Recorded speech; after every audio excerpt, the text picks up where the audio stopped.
Hello, and welcome back to the channel. This past weekend we took our 50th anniversary to Fairhope, Alabama, and in particular the Grand Hotel in Fairhope. This is a Marriott Resorts Center here, and it's very nice. Have some pictures of the grounds here that you can go through and watch this as we go through it. But it's really nice. You can get a spa there. They have good treatments for you, like massage therapy. They have pedicure and manicures and other amenities at this park. Beautiful place to stay. The rooms are luxurious. The food is fantastic. And it's just a beautiful place to go. And if you're looking for a place for your anniversary or just to go visit, you can go there. One of the other features that they had here was the cannon salute that they do every day. They do it in the afternoon, and they have a replica of a Civil War cannon that they fire there, and the narrator gives you a little bit of history behind it, and it's just something that's really nice to know and the history of this particular area. It was used during the Civil War, World War I, and World War II, and for troops to recover, and also they had a training ground there for the in World War I for the aviators, and in World War II, and it was just used quite a bit by our government. It was a hospital at one time during the Civil War. In fact, many of the survivors from the Battle of Vicksburg had come down here and to try to recuperate, and they lost quite a few to different diseases and so on. But stay in and watch this and enjoy this scenery here, and we'll come back in just a minute and watch the video of the cannon shoot. Thank you for watching. Be sure to subscribe and like and comment.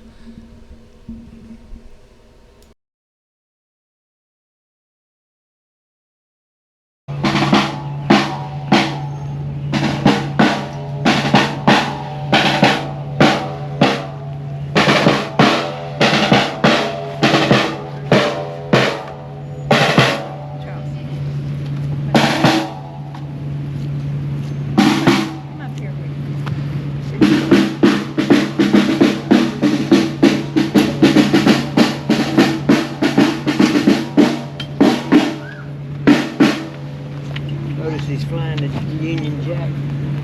Good afternoon, my name is Michael. I will be your cannon captain today.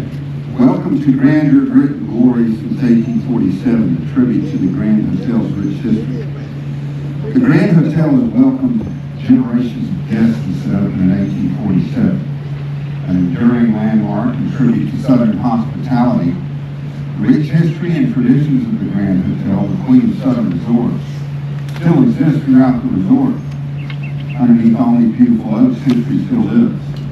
We have served as a Confederate hospital, a World War II training site, and now as a world-renowned resort and golf course and part of the Robert Trent Jones Golf Trail.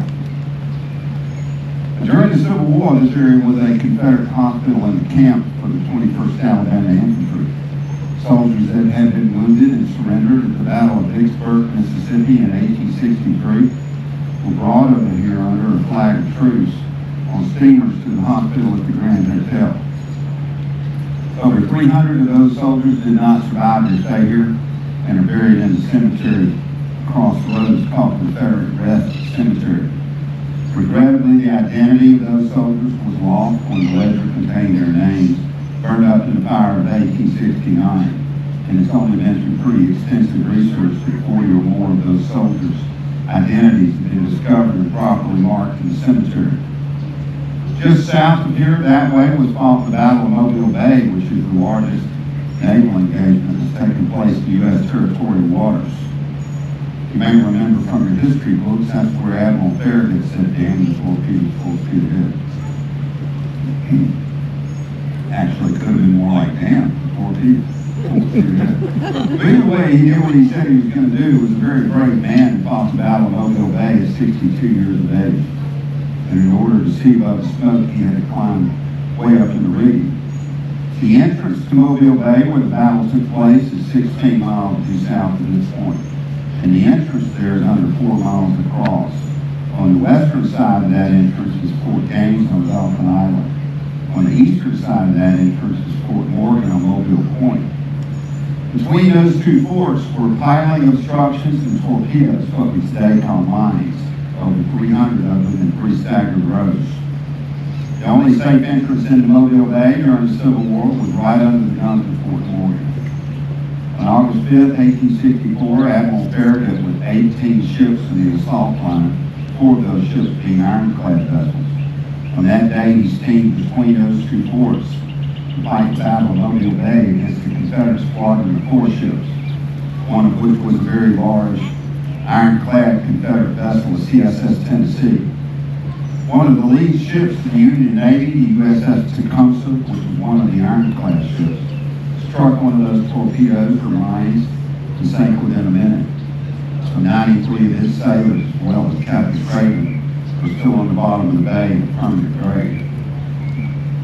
And during the 1800s, the bay boats were steamers that brought people to and from the Grand Hotel, played a major role in the Grand Hotel's history.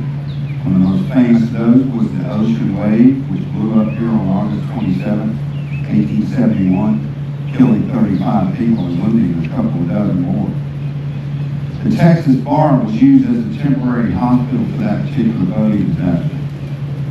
Hurricanes have also shaped the Grand Hotel's history, most notably the 1906 and 1916 hurricanes, Hurricane Frederick in 1979, Ivan in 2004, Katrina in 2005, and most recently Hurricane Sally in 2020.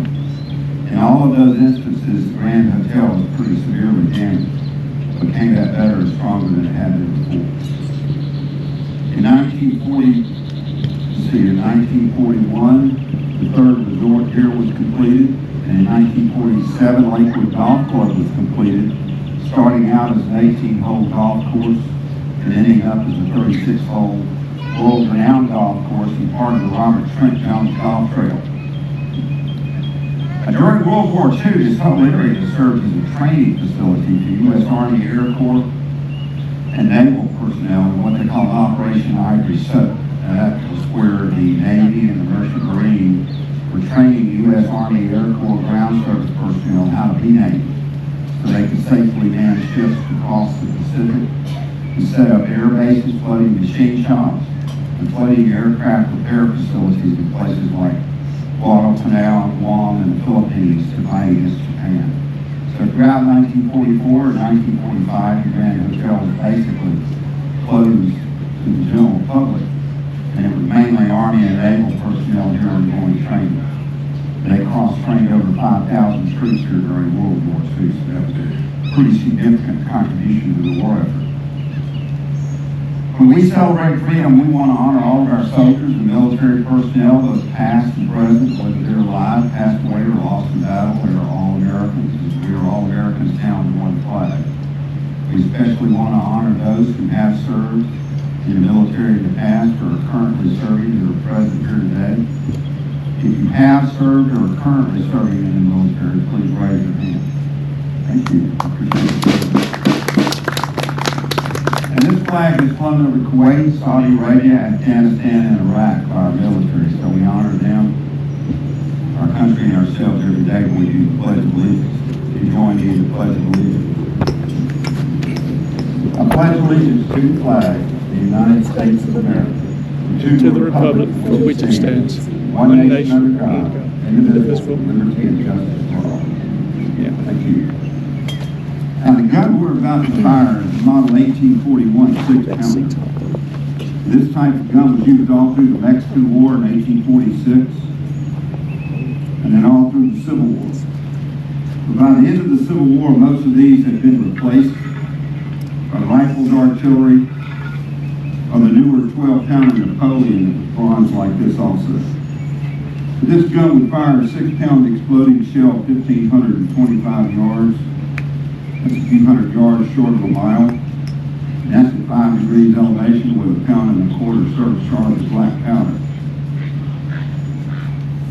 We're only going to shoot about a half-pound charge in it today, so it's less than half the original powder charge. Plus, we're not going to put a cannonball in front of it, since the Coast Guard kind of frowns on me doing that. The canister round for this gun weighed twice as much, 12.5 pounds. And a canister round is a long can filled with round ball bullets like a big shotgun shell. A round of canister could contain up to 250 69 caliber round ball bullets in every round of canister. Normal crew on a gun like this was 8 people, and that was including the gun and the limber, which was a 2-wheel cart behind the gun carrying the ammo box. They could fire 3 rounds of canister a minute, 1 to 2 rounds of spherical case or shell per minute for every 2 minutes, depending on how much they had to re-aim the gun after it was fired. Now the gun is loaded. This is a vent prick that will pierce the powder charge, expose the powder to the fire with friction primer. We use the cannon friction primer just like the originals. When I pull it, it will fire immediately. The command is to stand clear and fire. We're going to say, God bless America, stand clear, count down 5, 4, 3, 2, 1, and fire. At that point, you might want to cover your ears and your shoulders here because it's still out. The countdown, let's be part of the gun crew.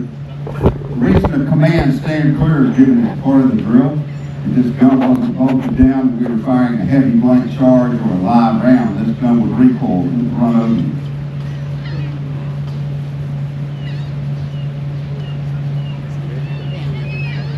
God bless America, stand clear. 5, 4, 3, 2, 1, fire.